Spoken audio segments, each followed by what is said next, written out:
Well, yesterday's Republican primary had what has become the standard vote split of 63% to 33%.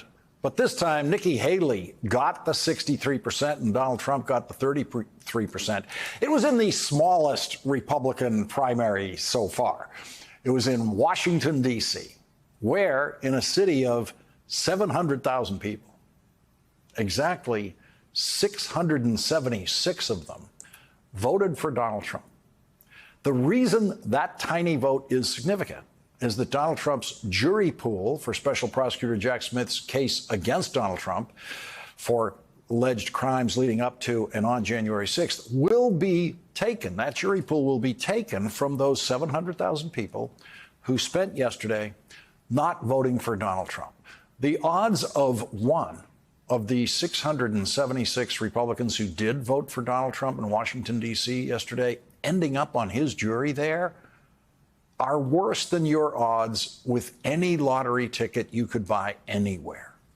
The most important Washington, D.C. voters for Donald Trump, though, are, of course, the 9 voters on the United States Supreme Court. And today, all 9 of them agreed that Donald Trump, who 3 of the justices called an oath-breaking insurrectionist, cannot be barred from presidential ballots by individual states on the basis of Section 3 of the 14th Amendment.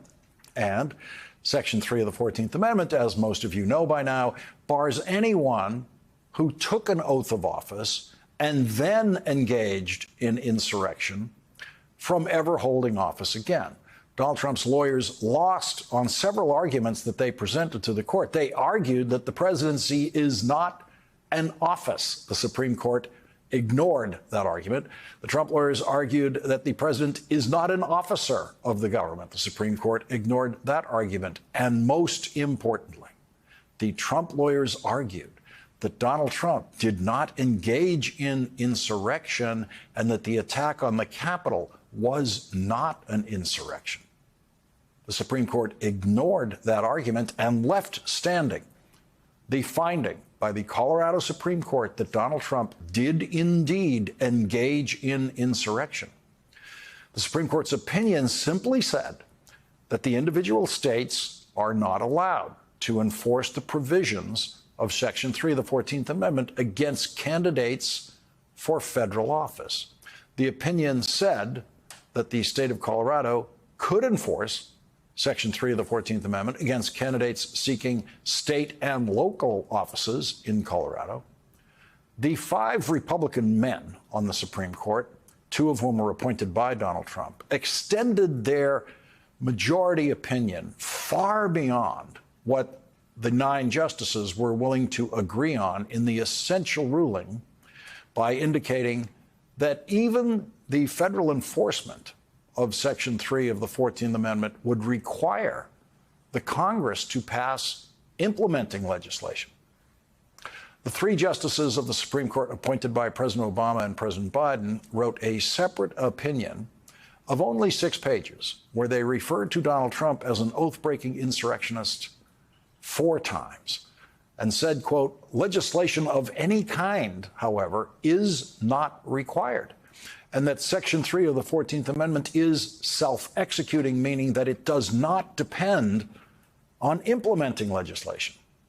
The 3 concurring justices, Sonia Sotomayor, Elena Kagan, and Ketanji Brown Jackson, said, quote, Section 3 provides that when an oath-breaking insurrectionist is disqualified, Congress may, by a vote of 2/3 of each House, remove such disability. It is hard to understand why the Constitution would require a congressional supermajority to remove a disqualification if a simple majority could nullify Section 3's operation by repealing or declining to pass implementing legislation. It's worse than they know.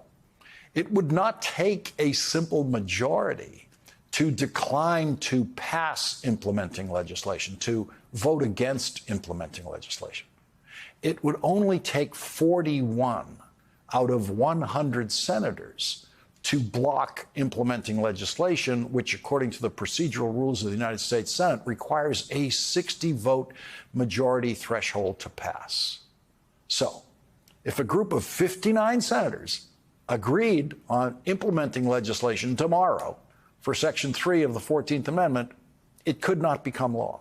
It could be blocked by 41 senators who support an oath-breaking insurrection and want to see an oath-breaking insurrectionist become president again. There are now 49 Republican senators, and only one of them, the retiring Mitt Romney, has said he is opposed to the oath-breaking insurrectionist Donald Trump becoming president again. That leaves 48 Republican senators who would refuse to ever approve any implementing legislation for Section 3 of the 14th Amendment. The last judge appointed to the court by Donald Trump, Amy Coney Barrett, wrote her own one-paragraph concurring opinion saying simply, "I agree that states lack the power to enforce Section 3 against presidential candidates. That principle is sufficient to resolve this case, and I would decide no more than that." Justice Barrett then added a second paragraph to her one-page concurrence that did not have a single word of jurisprudence in it. It was a political speech aimed at the three other justices who agreed with her that the majority of 5 on the Supreme Court went too far in their opinion. Justice Barrett, though she apparently agrees with those 3 justices, decided for political purposes that their language was too harsh. And that is a political choice, not a jurisprudential choice. In a political statement, unlike any that I've ever seen in a Supreme Court opinion, Justice Barrett wrote, "In my judgment, this is not the time to amplify disagreement with stridency." In her view, no doubt, stridency means using phrases like an oath-breaking insurrectionist to describe Donald Trump. Justice Barrett continued, "The court has settled a politically charged issue in the volatile season of a presidential election, particularly in this circumstances. Writings on the court should turn the national temperature down, not up. For present purposes, our differences are far less important than our unanimity. All 9 justices agree on the outcome of this case. That is the message Americans should take home." Written not like a Supreme Court justice, but like a political speechwriter. The message Americans should take home. Justice Sotomayor, Justice Kagan, and Justice Jackson highlighted the wild inconsistency of the Roberts Court by quoting Chief Justice Roberts himself, who wrote this when he joined the majority opinion in overturning Roe versus Wade, quote, "If it is not necessary to decide more to dispose of a case, then it is necessary not to decide more." The 3 justices then said, "That fundamental principle of judicial restraint is practically as old as our republic. Yet, the court continues on to resolve questions not before us. In a sensitive case, crying out for judicial restraint, it abandons that course. Today, the majority goes beyond the necessities of this case to limit how Section 3 can bar an oath-breaking insurrectionist from becoming president. Although we agree that Colorado cannot enforce Section 3, we protest the majority's effort to use this case to define the limits of federal enforcement of that provision, because we would decide only the issue before us. We concur only in the judgment." And today, at the Florida club, where Donald Trump cannot afford to live without charging other people money to use his home, the oath-breaking insurrectionist thanked the Supreme Court for their opinion and then spent most of his time asking the court for another favor, to grant him total immunity for any form of criminal prosecution for crimes that he may have committed while he was president. In fact, most of his statement was begging for that criminal immunity. He did say this about today's opinion. Frankly, they worked very quickly on something that will be spoken about 100 years from now and 200 years from now. Extremely important. Well, he's absolutely right about that. It will be spoken of in history classrooms 100 years from now and 200 years from now, where he will, if the country remains lucky for the next couple of centuries, be identified as the only former president in history who was once blocked from presidential ballots by states invoking Section 3 of the 14th Amendment. And those history classes will all note that the Supreme Court opinion that allowed him access to the ballot repeatedly referred to him as an oath-breaking insurrectionist.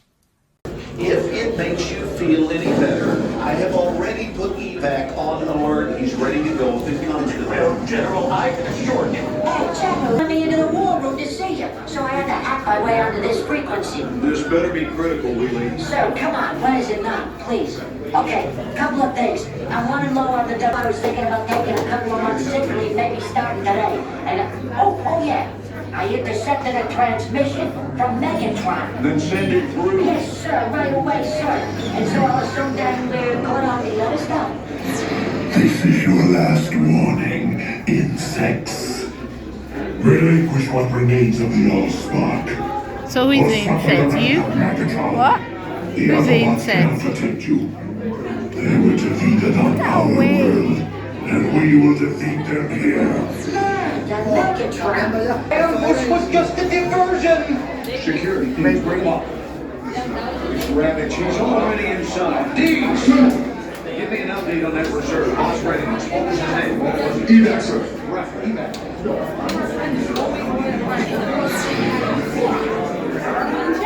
She's right in front.